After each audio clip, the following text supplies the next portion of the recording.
Kung ko, may buntagan ang tanan na. May buntagan ang tanan. Atong luluman nga bisan pa ni ining taliwala ining bagyo no. Kagapon wala ang bigay kay ko sa ulan, pero ang hangin lang bugnaw, makitahan ang atong pagsayo, isip mga ministers diya sa inyo. Sa waka ko magsurugi na, naay mo ako sa right sleep wala, 6:30, start ko na wala, ato pinapalagay. Sabi nun pa sa pag-wis ko nga, hiling na ako huwaton ang Ginoo, itaglit ang muna diya sa Ginoo. Kanunay natin imuna diya sa itong last Sunday nga sa itong ibang video nga sa dihang ipunyagan ang atong Ginoo Kristo.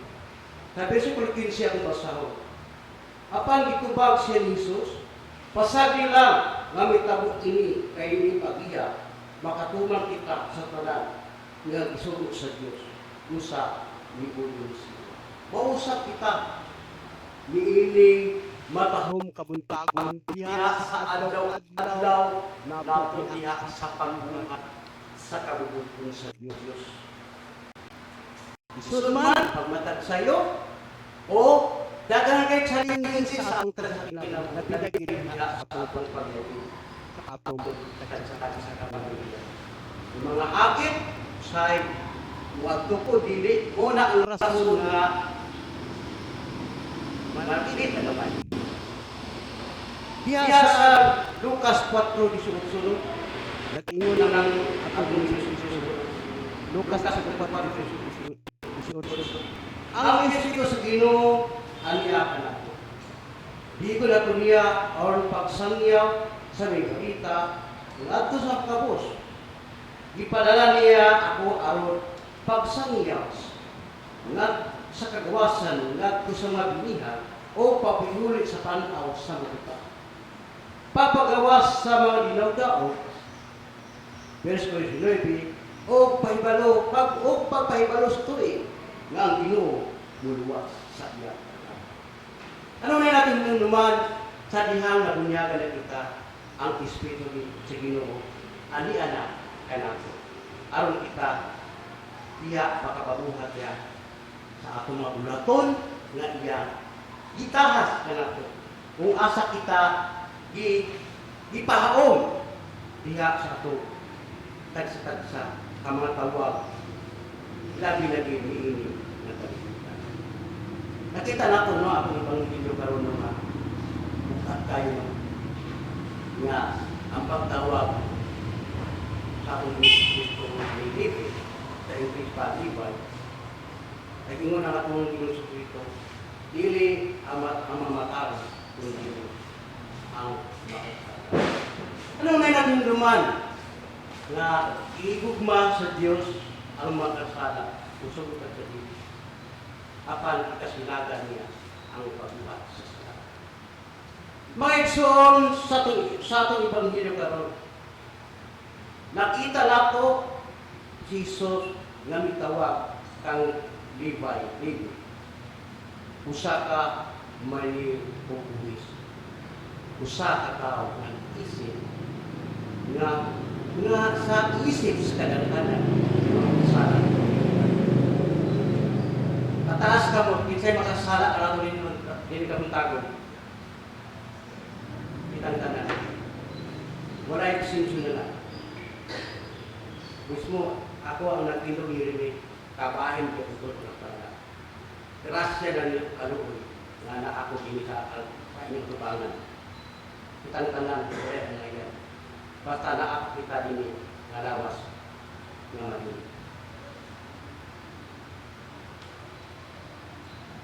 Makasala, kung dili ako di ang ngayon. Tungkol ang ngayon na ta, tungkol sa grasya sa kamatayon sa atong Kristo nga napasikuli kita nga ito sa tunamahan na ito sa kanya. Apa sa diyang iingon si Jesus? Sunod ka na ko. Dahil itindog si Levi o misulod. Mausap kita. Diya sa magkakaadlaw, mutindog kita o misulod. Kay kita, itawag kita, diya. Dati lagi, iini nga daw sa bato, sa mga workers. Diya kita, diya nga itong pangandam sa ating pagmisa, mga adlaw. Preparation nakakita ka rin. Kaya itawag kita rin, sunod. Kung itindog kita, musunod. Diya sa Diyos. Dahil itindog o musunod.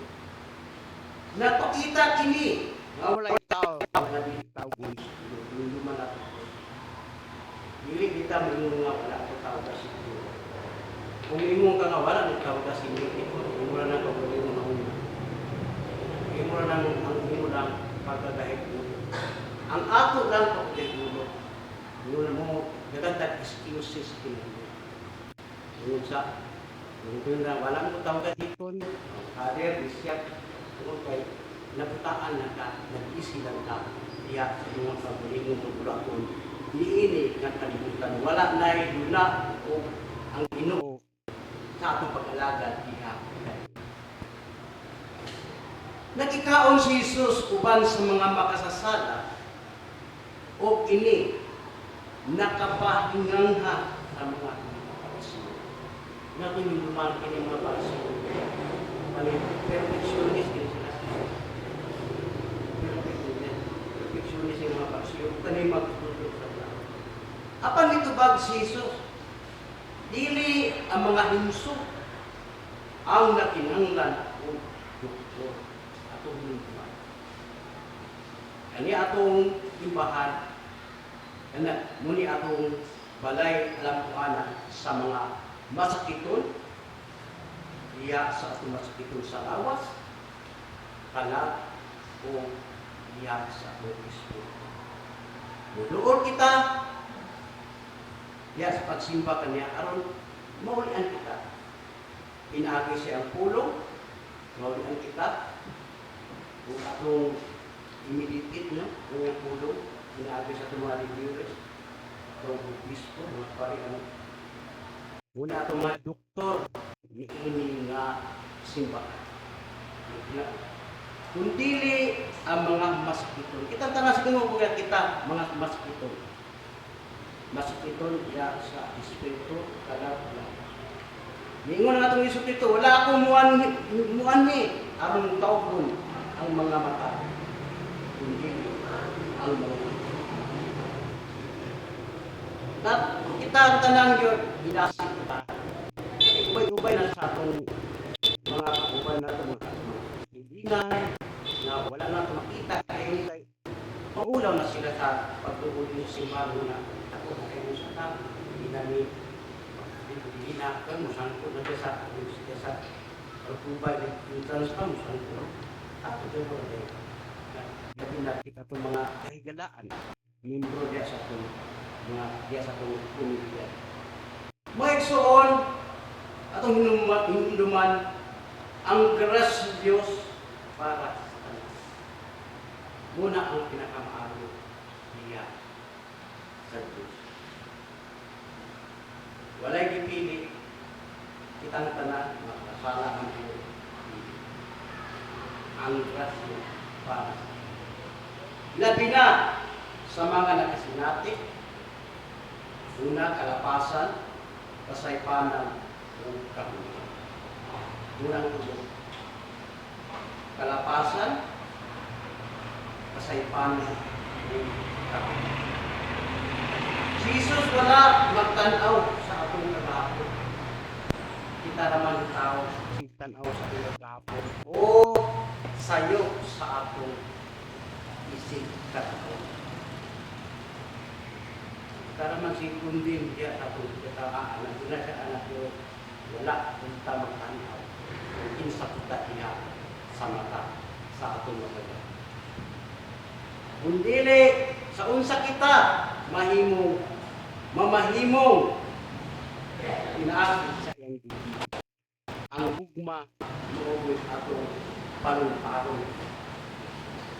Ambis atong katipuson, atong dakuton, atong iksismis, atong umarte.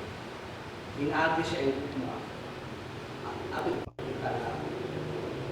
Siya, ikaw, ako, tantanan, gugma, iya sa ako.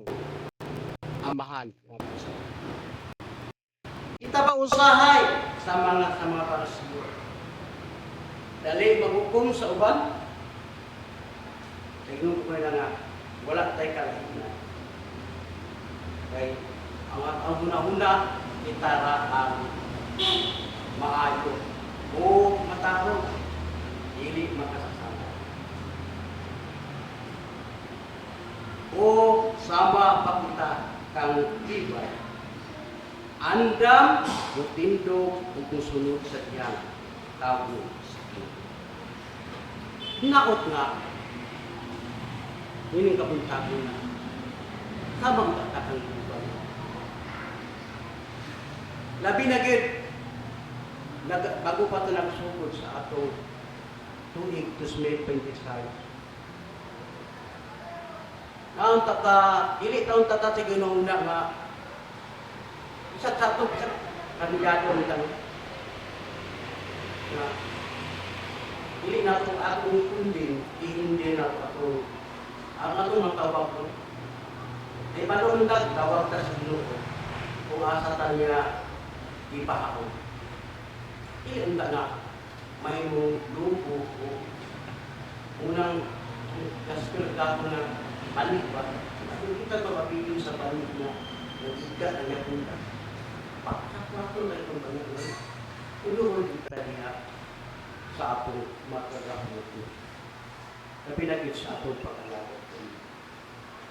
Hinaot nga atong hinumduman nga ang simbahan usa ka balay sa mga makasasala nga nangandun mabuhi mausa.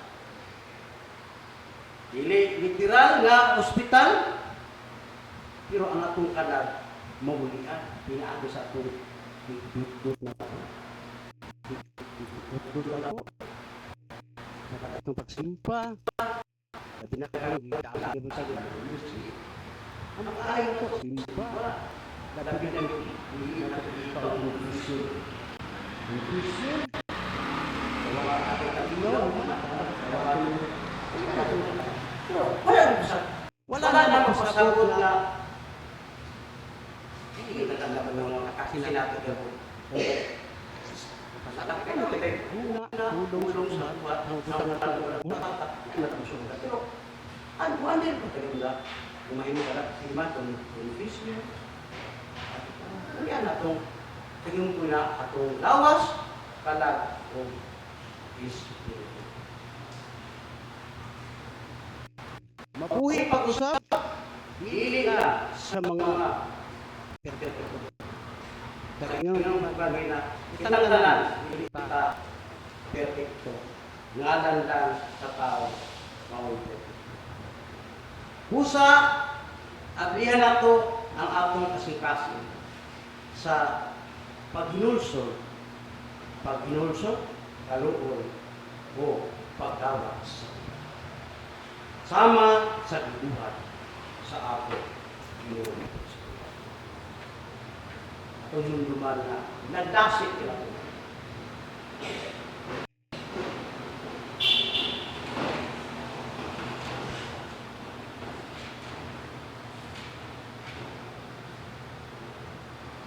Sa katapusan may gusto, base sa atong Ebanghelyo ni Tayo, i-challenge kita, igasik sa pagpadayon sa pagbuhat. Nga muduot kita sa Diyos. Aga siya. Diha sa atong pagbuhat sa kabuton sa Diyos, makatuman kita sa gisugod sa Diyos kanako. Sama kang buhat. Ilan siya sa Diyos sa Diyos. Pasag di ka na hindi ko bunyagan. Aron makatuman kita sa gitugo sa kugmahan nato sa lahat. Musap kita. Sa isod pagtindog, Kami pa ibukot-bukot sa hapon, kung kagisuko ka. Tantanan mga minister, nung matatayo sa iyo, aron makatuman kita sa gisugo sa hapon. Makatuman mo sa Diyos. Yung ating Evangelyo, palihog mo.